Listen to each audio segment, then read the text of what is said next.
October 29th world stroke day.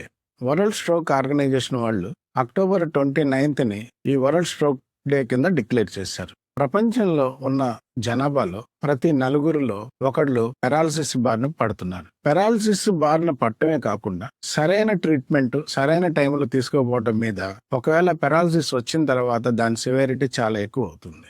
ఈ incidents ని, ఈ పెరాలసిస్ సివియారిటీని తగ్గించడానికి వరల్డ్ స్ట్రోక్ ఆర్గనైజేషన్ వాళ్ళు యాక్ట్ ఫాస్ట్ అనే ఒక స్లోగన్ డెవలప్ చేశారు. ఈ స్లోగన్ ఎబ్రివేషన్ ఏంటంటే మెయిన్ గా ఎఫ్ అంటే ఏంటంటే ఫేషియల్ వీక్నెస్, అంటే మూతి వంకర పోవటం. ఏ అంటే ఆర్మ్ వీక్నెస్, అంటే చెయ్యి బలహీనపడటం. ఎస్ అంటే స్పీచ్ కి సంబంధించిన ప్రాబ్లం. టీ అంటే టైం అనేది చాలా ఇంపార్టెంట్ స్ట్రెస్ చేశారు. ఎందుకంటే చాలా మంది పెరాలసిస్ వచ్చినప్పుడు విత్ ఇన్ టైం డాక్టర్స్ దగ్గరికి రావట్లేదు.